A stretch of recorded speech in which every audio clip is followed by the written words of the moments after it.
Good morning. That was a great morning so far, and I hope I can help to, in some way, add to it. It's really interesting. This course, this program has been about trying to learn about the future, and you heard some really interesting things. And I know that you're all here to try to figure out what the future is going to be and what its drivers are. Well, I have an answer. The most important modern driver of change is you. It's you individually. I actually mean you.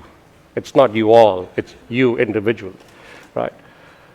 I'm sorry if that's a little disappointing, not a magical insight into the future, but it is you. More than ever, our businesses and societies are desperate for change. There are many reasons for that.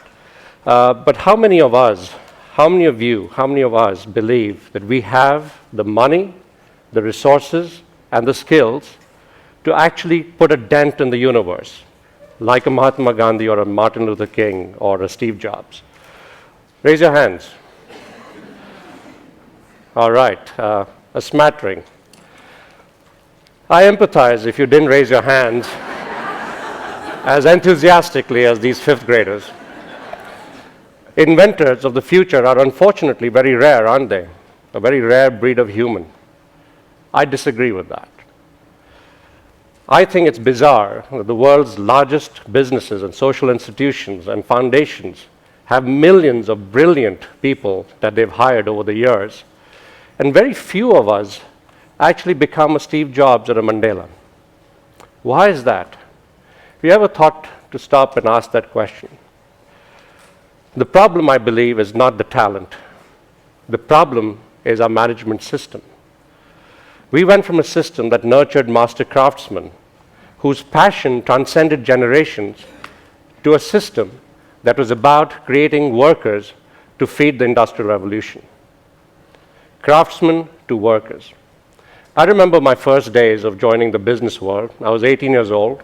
India's economy had just opened up, so I started a small little organization to go sell door to door. I remember a housewife recoiling with horror when she heard the processed food I was selling was not produced that morning, not that week, not that month. I got kicked out of there. Right? I also tried to sell products like fabric softeners to housewives that had their clothes washed like this. It was an initiation into the world of business that I will never forget. I did survive my many encounters with furious housewives, and I managed to build a career that I spent my 20s in the 1990s learning from the best of the best at great companies like P&G and Coca-Cola, working with great folks like David. I launched and helped launch with these companies a number of brands and products around the world. As a 29-year-old, I was leading a global joint venture, and I was flying around the world in corporate jets with board members, the scale that David talked about. I was successful beyond my wildest dreams when I was, if you think back to 6 years before that when I was selling door to door. But unfortunately, I began to feel that something was really missing. I was on a treadmill along with my colleagues, going faster and faster. The products we were launching were getting commoditized from Toronto to Taipei. That scale, but we were getting commoditized. We were getting beaten out or commoditized by products that were started in people's garages or bathtubs, in the case of soft drinks and beverages. The problem with the mechanistic system of management is that even the greatest innovators struggle to sustain themselves, let alone society or the environment. Take the case of a company that had 11 Nobel laureates. How many of you hired Nobel laureates? Coke? It's not that easy. They invented the transistor. They invented the communication satellite. They invented the laser. But unfortunately, even rocket science gets commoditized. I'm talking about the legendary Bell Laboratories. It's fading away from the consciousness of society. I think it's an incredible shame. But here's the good news. It's not all doom and gloom, right? On the other end of the spectrum, A man pours rubber into a waffle iron in his wife's kitchen, and he invents and creates a movement. Compared to rocket science, this invention was pretty clearly easy to copy, isn't it? I mean, can you pour rubber into a waffle iron? Pretty easy. Brands like Nike create value that transcends their product. It transcends their competition. In fact, it transcends the hierarchy of needs to really satisfy people's highest aspirations. Think about that. Keep that in mind, because this is a critical component of what really creates the future. You heard Doug talk about this idea of inventing the future. These brands achieve loyalty that defies all logic. In fact, their consumers show their love in very interesting ways. What takes a brand to that level of loyalty? Intrigued by this, I started researching religious movements, social movements, and also how these unlikely people who created these brands, how did they manage to grow something? They not only started up something, but they also scaled it. There are a handful of brands and movements in the history of humankind that have done this. So intrigued by this philosophy, because while I was at Coke, I was what was known as an entrepreneur. I used to create new products, new ideas. And I came up against the same struggles that David is doing some great work now to help the folks that are now at Coke to overcome. But what inspired me the most about these folks is that they were all unlikely entrepreneurs. They were craftsmen who loved their work. They had a passion for something. Steve Wozniak is a great example of that. He was a co-founder of Apple. I'm excited about the world today. If unlikely people with no money and no resources could create such a dent in the universe, is it possible that we might be able to replicate that? Is there a model in there that we could try to copy and take forward? There are many more unlikely people around the world now. Thanks to the connectivity that we heard about early this morning, there are now many people from any corner of the world who might be able to create such transformational change if they had the right tools to do so. And that's part of the reason why I'm here today. Let's talk about the process that we found that these folks had gone through as they started up these businesses. Transcendent leaders, as I call them, they transcend social change, seem to have followed an astonishingly similar pattern of growth. The first thing that I noticed is that they all had the passion to dream massive. This is not the same as think big. Think is up here. Passion is in here. They had the passion to dream big. They had the wisdom to start tiny. And in fact, in some of their cases, they had no choice but to start tiny. They had no money, so what could they do, right? But most importantly, and this is the gap between the small business and the big business, they had the integrity to scale with real conscientiousness. Now, what's funny about this, I found, is that nature takes the exact same path. A mechanistic system of management is constantly trying to force something to happen as opposed to allow it to happen. Because we get greedy and because we are trying to fill factories, or the management system model is actually based on something that was required 200 years ago, is no longer really required anymore.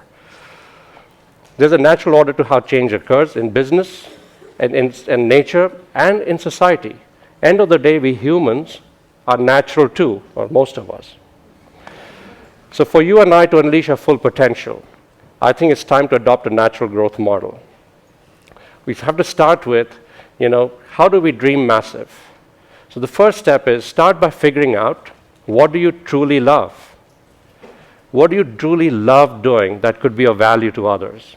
It's a really important point. Sometimes you find your passion, but sometimes passion finds you. But if you don't know what it is that you really love, you might actually lose that opportunity. So I urge you to find out what you really love.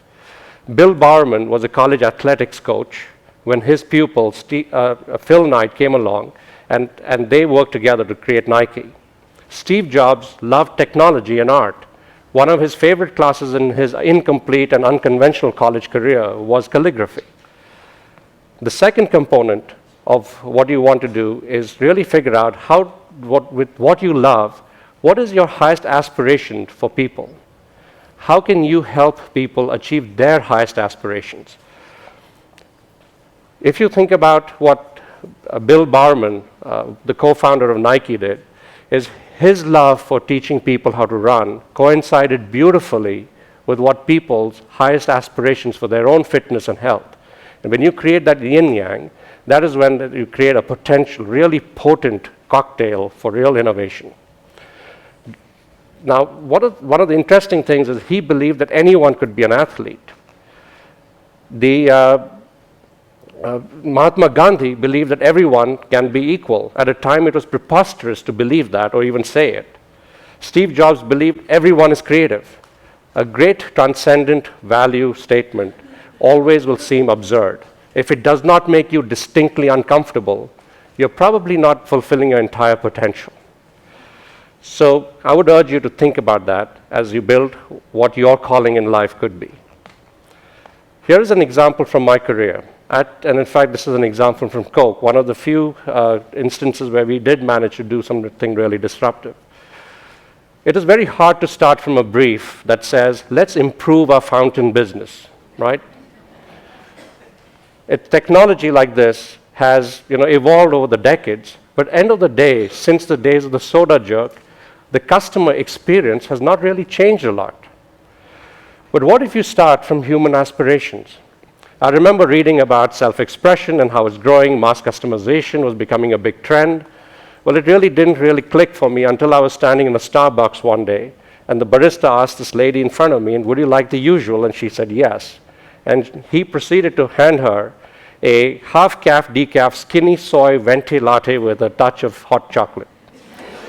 Now, to cut to the chase, I went back and wrote a brief to our team that said, let's create the Starbucks of fountain, where everyone can go in and get the beverage of their choice and the mix of their choice.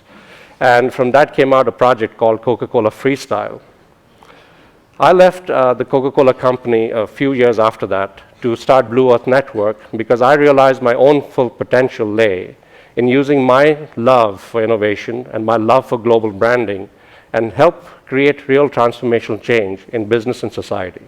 I do believe that there's an absurd amount of real transcendent value in each one of us and each one of you. Don't be overwhelmed by that potential, because here's where it really gets interesting. These great big dreamers and thinkers, they all started tiny. It is an absolute fallacy. I still remember at Coca-Cola, people used to say we are not risk takers. But what I found when I studied these great movements is that the people who started them were not great risk takers either.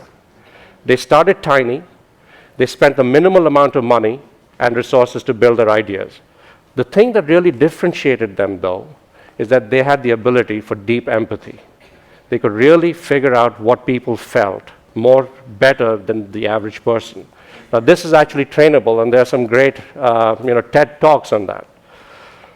But the next thing that they did is prototype. And they had no money, so they did it fast. This is exactly the idea of startups. And the last but not the least, because they did it so quickly and so cheaply, they survived any failures and were able to evolve their idea. VCs say that it takes about 7 pivots to get to a company that is going to have the most potential for scale in the startup community. So why is empathy so important? This is my most technical chart today. How does the brain process information? The neocortex processes 40 pieces of information per second.